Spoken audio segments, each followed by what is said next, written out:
Assalamu alaikum wa rahmatullahi wa barakatuh.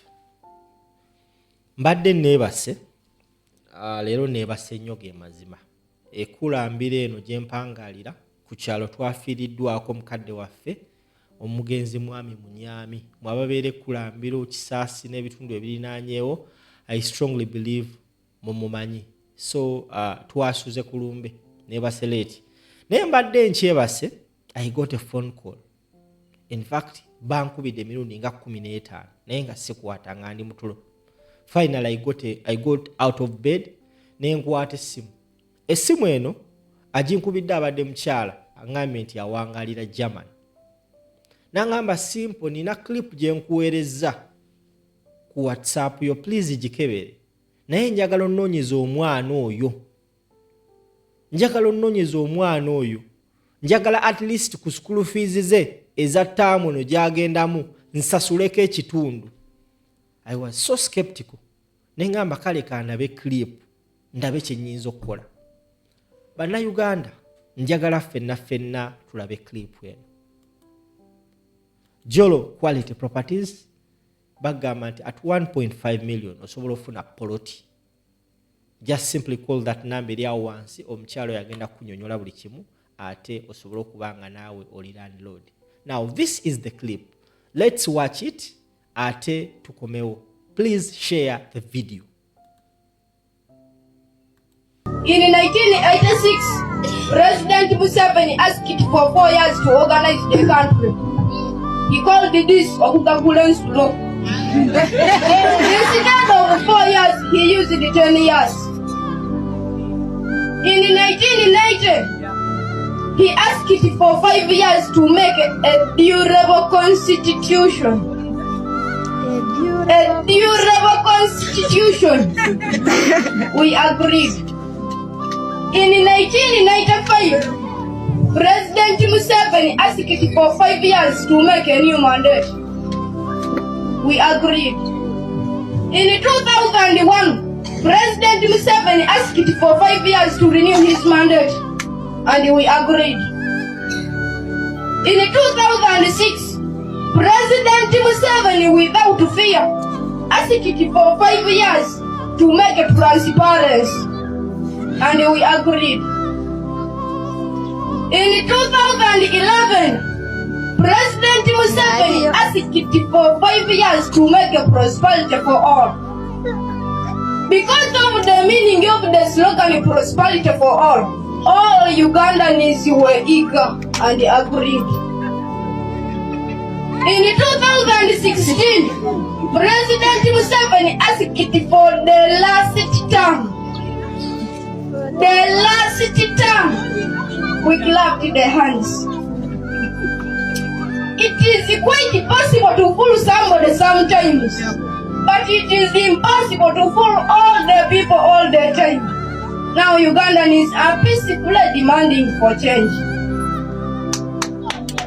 In 2021, President Museveni came with the slogan securing our future. In 5 years again, this time Ugandans were tired and annoyed, so we did not vote for him. But still he was favored by the Electoral Commission and the Chief Judge. Now 2026, President Museveni, through the Senior Presidential Advisor on Political Affairs, Hajati Hadija Namyao, is coming with the slogan set for Museveni is the best.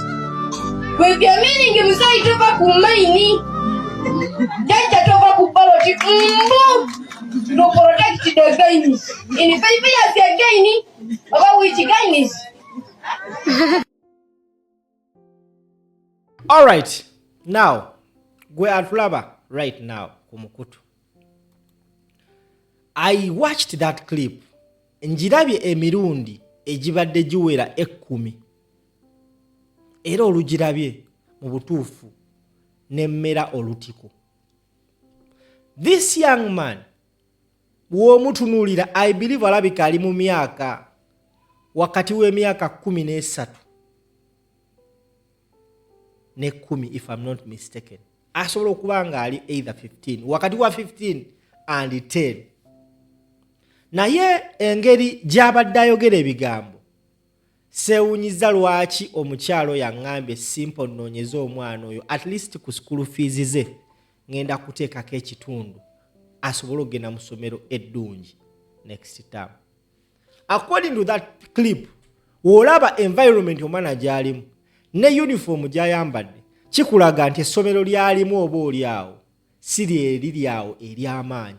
Kikulaga nti essomero lirabika nalya government. We all know government schools. We all know government schools are very bad. Omwana ayogedde okuva mu 7 we yajja byazze nga atulimba nakaakati gwe munnayuganda tanatambuza vidiyo eno. You're doing a disservice not only to yourself but to the people in your house, your family members and to the country at large. Because azza akulaga obulimba bwa Museveni ng'ayogera kino akole kino n'atakikola mpaka lwatuuse ku kisembayo ekya protecting the gains. Omusajja yatugamba mu 2021 he is securing our future. Ladies and gentlemen, where is our future now? Have we gotten more people successful or we've gotten more people nga bagudde? The man is now telling us he's protecting his gains. And Ugandans, some stupid and foolish Ugandans, you find them seated listening to the man. Nsaba yenna yenna alaba vidiyo eno nga omanyi amayitire g'ono omwana. Please, you can get to me on my personal number 0701 316 476. Woba omumanyi oba ng'omanyi bazadde be nga bali credible, because when you call me I have to come and find out. Nyinza okuba omukyalo no agambye nti ayagala at least ku school fees ze amusasulireko ekitundu n'engamba mbutuufu singa nange mbaddemu n'akasente.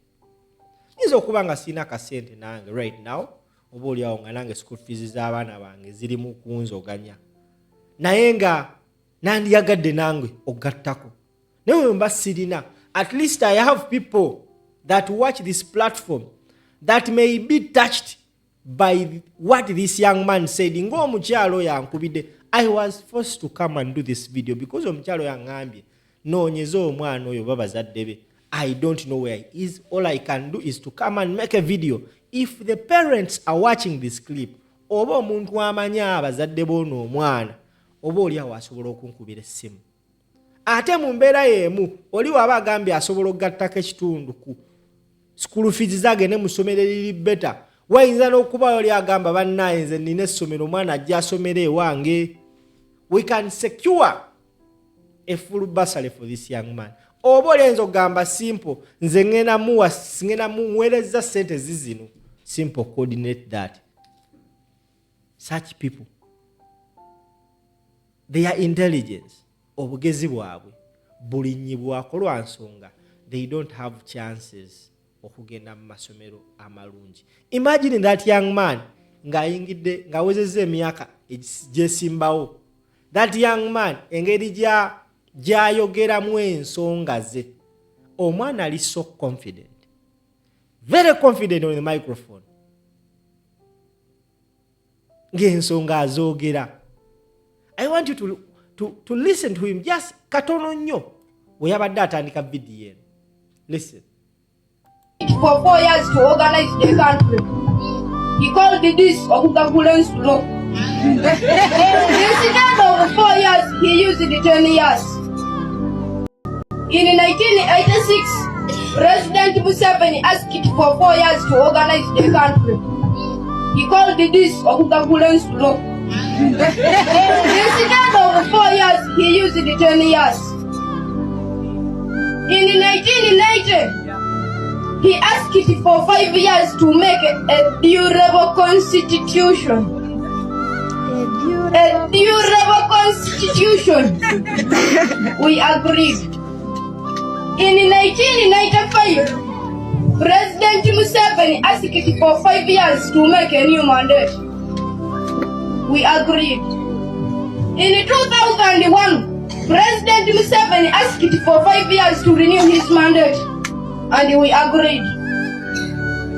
In 2006, President Museveni, without fear, asked for 5 years to make a transparency, and we agreed. In 2011, President Museveni asked for 5 years to make a prosperity for all. Because of the meaning of the slogan prosperity for all Ugandans were eager and agreed. Omwana za kunyumiza slogans Museveni zazaakozesa okulimbalimba bannayuganda omulonda zonna nga azina ku akiba. Enamba yange enziramu eri 0701 316 476. If you know the whereabouts of this young man, omanyi bazadde be, there is a Ugandan that would love to help. Akatono kaalina kyovola bagambe nti I can pay at least a half ku fees z'ono omwana agende musomero eddungi. Tambuza video.